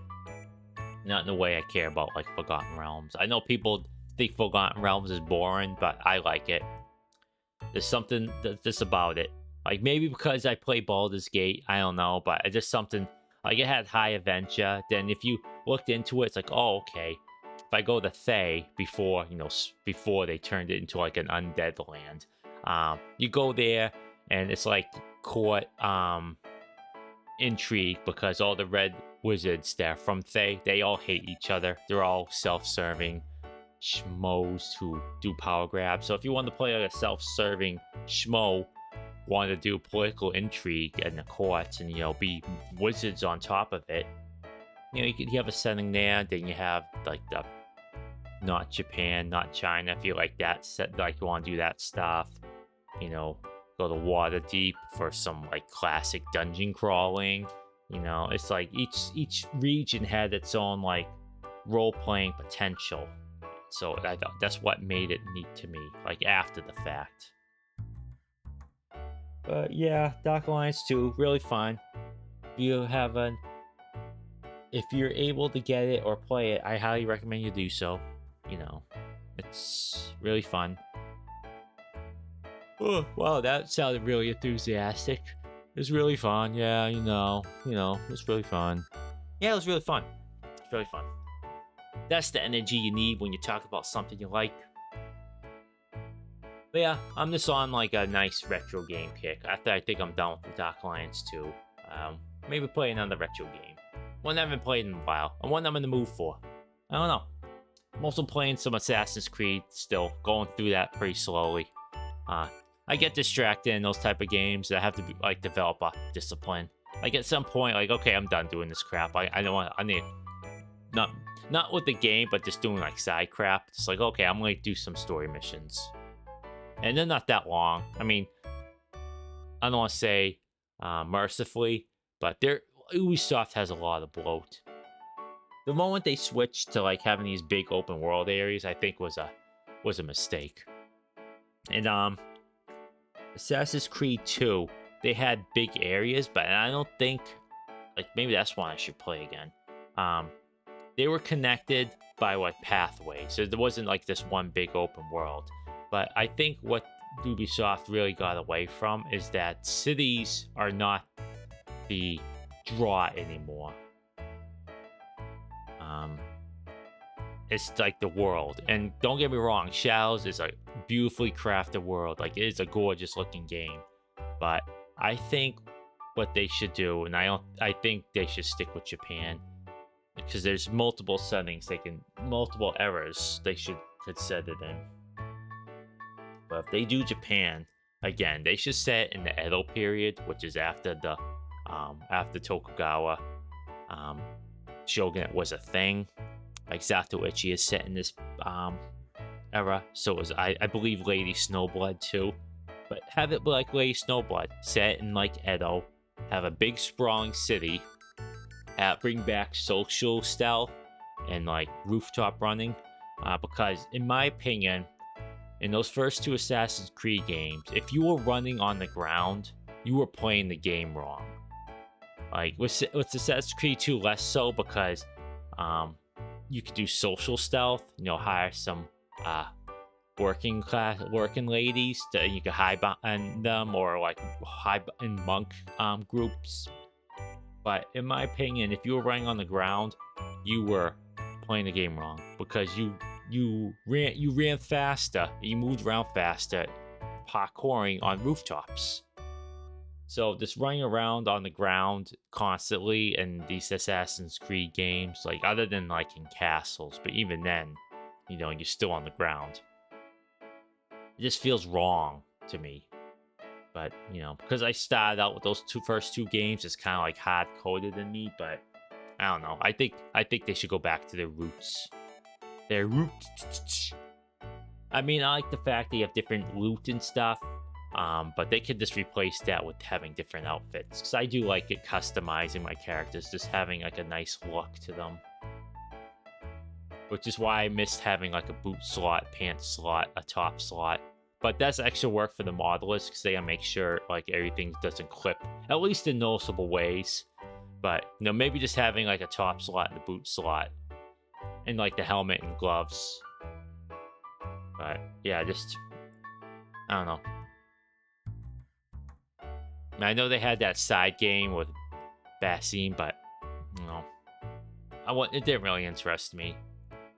So I really don't care about that character. Like, I know, like, prequels, I just don't care for all that much, except, like, the Star Wars prequels. Don't at me. They're really great films, better than the sequel trilogy.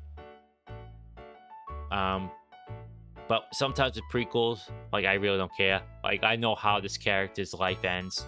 Like, you know, like I said, Star Wars prequels are good. Like, Andor, incredible series, highly recommend. But I know that character's fate. So, but it was compelling enough that like you forgot about it and you ultimately didn't care. And it took kind of like not like, he wasn't boring exactly, but he was just like I don't want to say one note either, but he wasn't much of a character in Rogue One, but they really fleshed him out into like something that's great in Andor. But, you know, if I know the fate of the character, it's really hard for me to get into like a prequel game. Now I know what happens to Basim. Is it Basim or Basim? Ugh. It's been a while since I played Ragnarok, but yeah, like I know what happens to him, and I just don't care. I'm sorry. I just don't care. Despite like that going back to its kind of roots and having like a big city and stuff. So maybe I will get it at some point, but you know, those games are just too big, and I can only handle like one every few years. Yeah, probably gonna go in a few minutes. Been yapping long enough. So I'll upload the VOD. I hope you enjoyed my yapping streams, or at least, you know, my rambling. Played a little bit of game today, so it's good. You know, like I see VTubers who can yap like 2 or 3 hours before they get into the game, and I'm envious as heck fire. I'm not afraid to admit that. I mean, I said I was envious a little bit, and I'm not afraid to admit it. Like, I think everyone feels this way, just a smidgen, but they don't want to say it out loud. And, you know, it's so minuscule, but, you know, I could be like somewhat open book about these things, just admit a little bit. But of all the things I'm envious most about, and it's not huge, but it's big enough that that they can yap for so long, and I wish I could be that way. I mean, I yap for a couple hours, but and you know, being able to have super long streams, then yap for about 3 of them before getting to the game for another 9 hours. I am so envious of that. I mean, I wish I was at the point where I could do that, but even like on weekends where I can, like I just don't have the energy to, and you know, I mean, Boof and I went pretty long in those Shogun 2 streams, and I was really happy about those. I was really happy, but being able to go for a few more hours because I yapped for those few hours before I started the stream, like, oh man, I'm like, man, I wish I can do that. And like I said, maybe someday I will. But just at the moment, I can't. I get mushmouth. I have mushmouth. Like, these other streamers have much better dictation than me. They're more of a thespian. That's part of the reason why I started doing this stuff, is because, you know, I have the voice that I have. I don't mind, you know. It is what it is, and, you know. But I do have a bit of a mush mouth, and that's what I'm trying to improve. And, you know, honestly, my voice sounds like it has more bass, bass than when I play my VODs back just a little bit, and it doesn't sound like that. But I also have some health things I need to take care of. Like, I produce, so, like, I'm gonna get a little bit gross, so feel free to skip this part. If you're this far in the VOD, skip for the next minute. But I produce so much, like, mucus. Like, I had nose surgery, like, because one of my nostrils is like semi-closed, and I got it widened a little bit. Well, not widened, because it was like they even say, like, it's kind of like odd. It's like kind of odd that this was like this. It was an abnormal thing, so. But they found out that, like, I produce like a normal amount of mucus, and I think that's getting in the way of my voice. So I have to schedule something for my primary, because I had one like a couple months ago, but I failed to mention this because, you know, of course I did, and I always do. It's like, oh, I'm going to this thing. I should mention this, and I get there. Oh, I forgot to mention this. Great. But I got mentioned that, and I think it's getting in the way of my speaking. So, I'm gonna look into that, and maybe it'll help out. Maybe it won't, but, you know, I shouldn't be producing that much. But yeah, you know, that this project is mostly for me, you know, and I think I speak better than I did when I first started. I do have to up my energy levels. I have to not pitch my voice up, but I do fall back on my pronunciation a bit. I need to you know, like, when I finish sentences, I just like speak monotone or speak downwards, like I pitch down, or, you know. But I honestly need to pitch up a bit, you know, get my energy levels up, you know. I guess I slightly pitch up my voice when I do it, but yeah, I just, you know, I'm a bit monotone when I can have more inflections. And I think that would help out, be be more presentable, and, you know, it would apply to real life too. So that's nice, you know. That's why I started this, just, you know, to be more sociable and all that sort of fun stuff.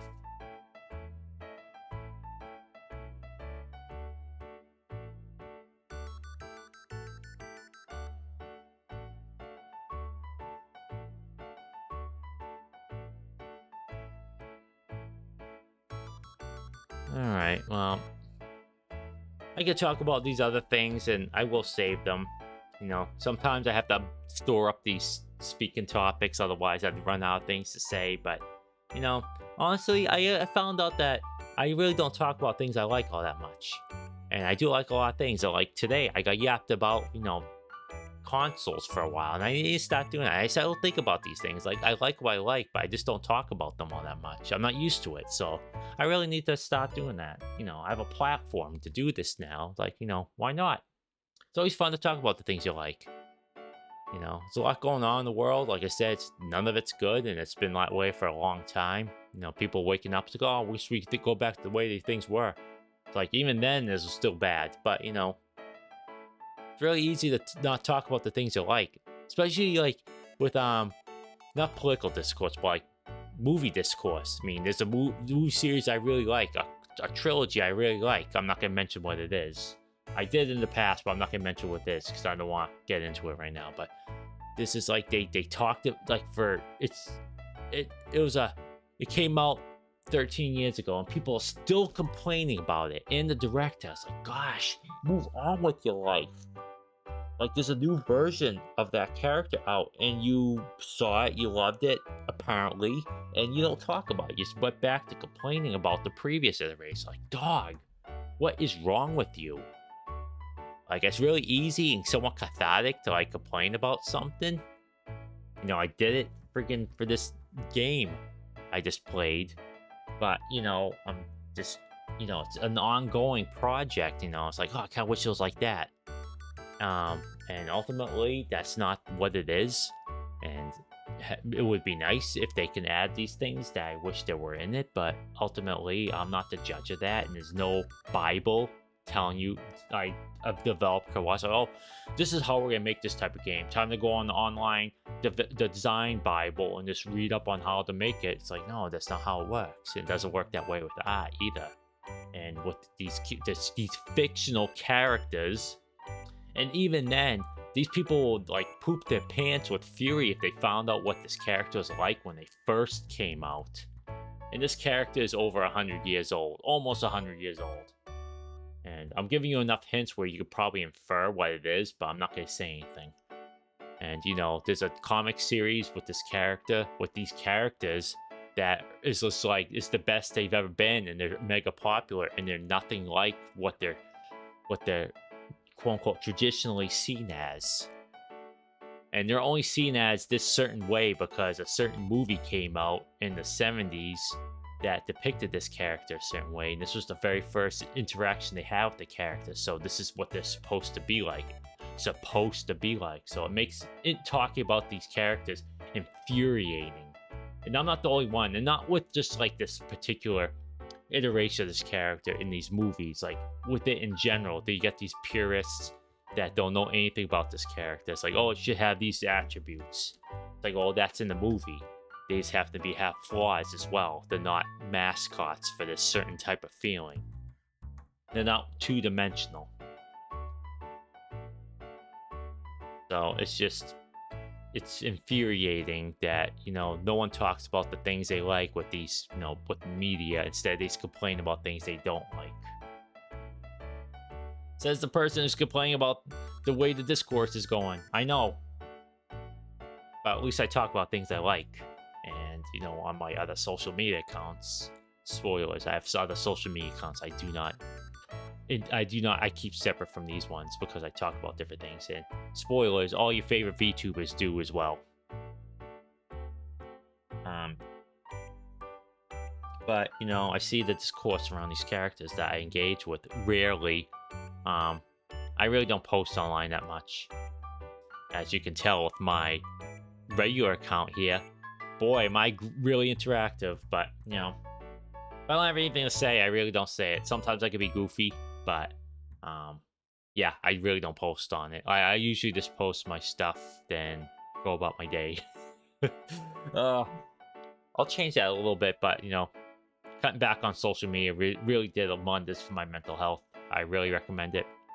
It's a shame that's the only way to get, like, proper, objective news without, like, emission of information. Yeah, just when it comes to media, people just don't like to talk about things they love because they're inevitably gonna get a bunch of replies from really miserable sad sacks that want to share their misery. It's like, okay, you don't like this character or this director. Okay, move on with your life. The directors whose works I don't care for, but I don't post about it all the time. And I don't post about it. I post about, like, maybe once, like, oh, I care for this guy's movies, and here's the reason why. Okay, I'm done. I'll move on with my life. I don't do that for 10 years. It's sick. Touch grass. Watch something you like and talk about that for a decade, like the people who like these films did. Because, you know, maybe you watched it for the umpteenth time, you find something new, share what you saw, and maybe you might convince people to give it another go. Who knows? Wouldn't that be something? Yeah, you know, don't be so negative about media. Talk about the things you like, and I guarantee you will be happier for it. Alright, I'm gonna go for realsies this time. I said I was gonna go like 20 minutes ago, but you know, I'm almost 2 hours, so I'm kind of happy about that. I've yapped for just as long as I played Absolum. So, tomorrow I won't be streaming. I thought I would be able to, but I completely and utterly forgot about my appointment. And I'm glad I got a reminder. Otherwise, I would have started streaming. I'm like, oh crap, I gotta go. I can't stream. It would have been like a 30-minute stream. It would have been embarrassing. And Boof would have been there, and I would have felt really bad. So Friday, we're gonna stream that game. Hopefully, stream that game that we talked about. That we're gonna stream today. Then on Saturday or Sunday, we're gonna play Fall. Maybe, like, depending on, you know, if our schedules line up, if things don't happen that are outside of our control. And with that, I hope you all stay healthy, stay safe, and take care of yourselves. And I'll see you next stream. Bye bye.